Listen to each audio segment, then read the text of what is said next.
Alright, so this is the box completed. It's ready to slot into the housing on the bike, and you can see I've had to cut away quite a few pieces here to make sure that it's going to slot in, because there's very tight fit when it goes in. These are for those little straps that are holding the walls of the housing to the bottom and the top and stuff.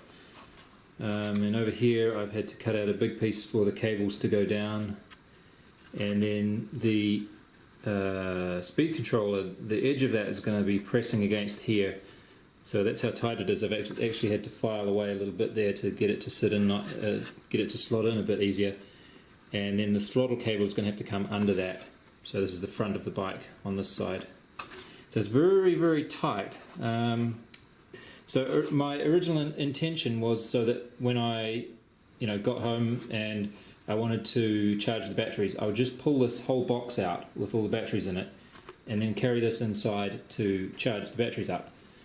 But given that it's so tight, I think what I'm going to end up doing is just leaving this in the bike permanently. And on the plus side, it does fit in there very well, so it's not going to be rattling around or anything. I'm going to put some of this foam tape inside to line the box so that the batteries are not banging on the wooden corners directly. It's quite stiff, this one, so I might have to cut it down in places. It's actually quite easy to cut, so that's nice. Okay, that's that done. These foam pads are quite thick, so they actually protrude past the corner of these wooden beams that I've used to glue the thing together. So they do actually provide a bit of cushioning before the battery touches the wood. Unfortunately, I couldn't put it all the way around. I wanted to have a little bit on the bottom as well, but there's just not enough room vertically, so I've put it up on the top. And that's because I didn't want to have the battery pressing right up against the top, because this wire needs to go through there. So it's all very tight. And to put the batteries in, you actually have to put them in a certain order to get them in. So it's going to be like this, and then you make use of the fact that there's lower friction on this surface to slide that in, and they fit in there really nice and tight. There's a little bit of space there, but that's going to be necessary, I think. To get the battery out, you've got to go like that, and it needs that little bit of space in the corner to be able to tilt the battery up. So I think I'm just going to leave it with that space at that end, and hopefully there won't be too much front to back slippage. They are quite tight in. They can slip forward and back, but not much. Yeah, so there's no room left to puff, so hopefully we won't be puffing these batteries. It's actually even more tight now that the batteries are pressing up against there, so it's super tight. Not quite how I envisioned it, but it won't be, jiggling around when you're going over bumps. So I guess that's one positive point. So all the wires for the batteries are going to come out into this little area. The balance leads for the batteries can poke down inside there. Actually, that's kind of convenient. All the unused wires get shoved in there, and then there's going to be quite a lot of excess length from the throttle cable, so that can all sit into here. Yeah, I think I might open up a whole lot of holes along here and some holes in there to let a bit of air through and out to the back as well. Regarding this motor mount, I hadn't quite finished this off. It's only attached by those two plates that go down to the bottom bracket at the moment, and that seems to hold it up fairly well. I did have one incident where I was riding the bike and the motor slipped down a bit. So that's why I put this little piece of string, just to make sure it can't go too far down. But the idea is that you're supposed to connect this to the downpipe as well. So what they give you in the kit is this large hose clamp thing, which is supposed to go around there, and this big zip tie, which is then supposed to go around the downpipe there. And I just thought that was a bit sort of weak looking.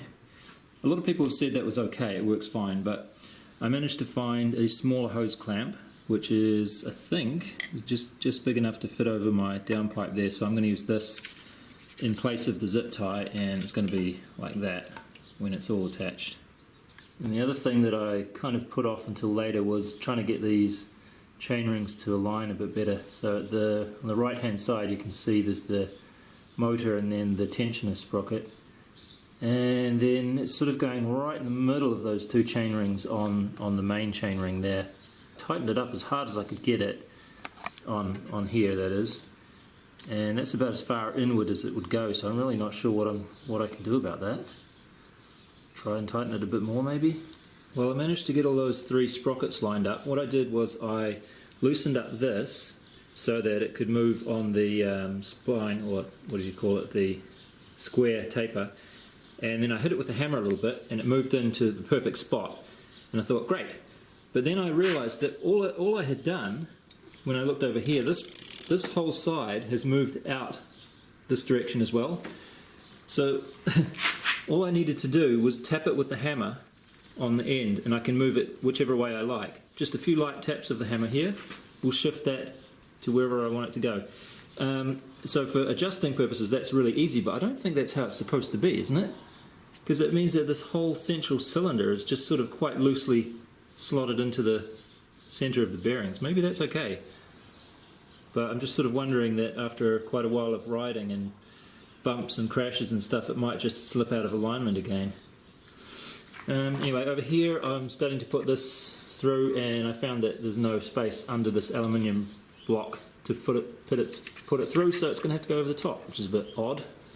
To bring all of the battery leads together, I made this aluminium bracket thingy with my CNC machine. It's 3mm thick aluminium. Took about 3 hours to make this one actually, so I won't be in a hurry to make any more like this, but for now I think this is going to do a great job. And if you could probably guess just by looking at this what it's for. Just the shapes of those things are obviously, they fit an XT90 plug-in like that, and then the next one will go in the other way around like that, and so then they'll be connected behind with the, soldered like in a shape like that. So the idea with this is that these grooves are just narrow enough to allow the plug to fit in, but these ridges that are on the plastic of the plug are not going to be able to push through. So that's why it's quite handy to have a CNC machine to make it just right. So I'll be slotting these in like that so that they cannot be pushed either direction, so they can't go that way and they can't go that way. They can only slide out like that, so that's where this comes in, and I'll have a little gate kind of a thing to stop them from sliding out, and it should be all quite nice and secure. And then from the back of that, the series connection will go into one of these anti-spark plugs, and then I'm thinking to keep, I could sort of cut the connection on the speed controller and put a female XT90 on there, but I think what I'll do is keep this plug because it has quite a nice secure connection, and it also has this little wire that's necessary to go up to the display on the handlebars for the power switch. Man, going through a lot of solder here. So that's it there, finished. I used the wire that came with the kit. Actually it's 10 gauge wire, and it was the biggest I had around, so I'm glad that there was quite a long piece included because it was enough to do all of this and this as well. So it's ready to go.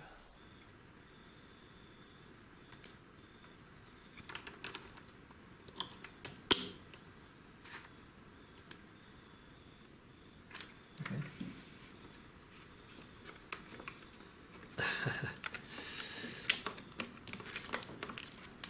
Oh jeez. Okay. So then this hopefully has enough room to fit in there. So we'd connect that up, poke that all down there. Ooh, it doesn't fit very well. Okay, that's everything in there now. It's pretty tight. There's a sort of a spongy feeling when I try and close the lid. I think it's just where the battery leads exit the LiPo pack, sort of pushing on there a little bit. but that's not too bad. Anyway, when I turn it on, we get 60.5 volts and we get some motor action.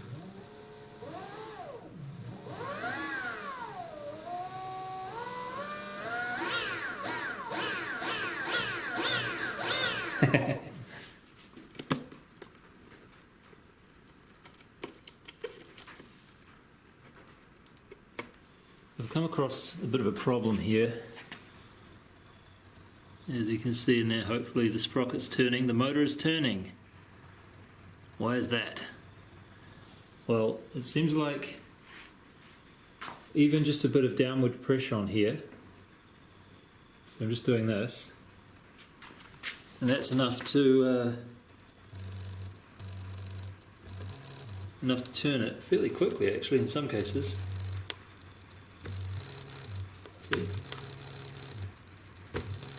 I'm not twisting the throttle at all. It could be that when I opened this up, I screwed something up so that the Hall effect sensor is not quite in the right position. If I twiddle with it, I can get it to stop, so now it's stopped. But even just pushing down on that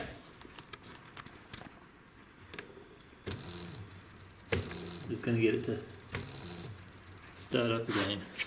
But that could be a little bit dangerous, actually. Fortunately, it doesn't really go fast. It's going to be very low speed, but it could potentially be dangerous.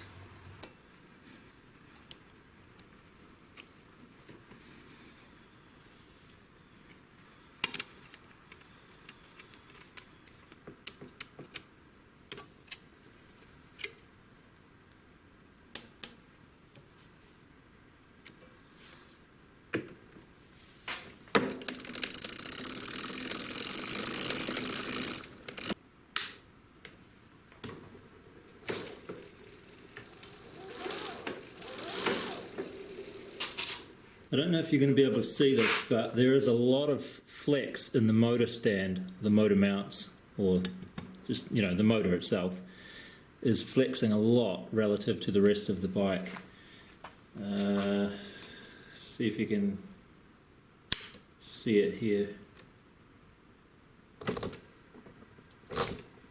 Ooh, it's got a bit of kick. So there's a bit hard to show it, but definitely bending. So I'm just sort of wondering if that's going to be okay. Well, that bendiness in the motor mount is a little bit worrying, but other than that, I think this build is finished. Unfortunately, though, it's now very dark and it's also raining a little bit, so I'll have to leave it for another time to give it a good test.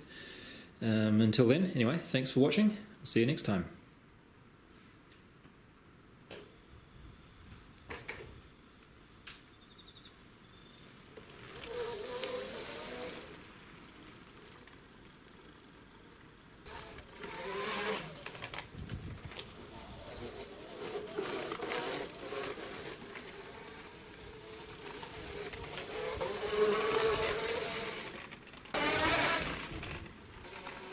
Hee hee hee hee.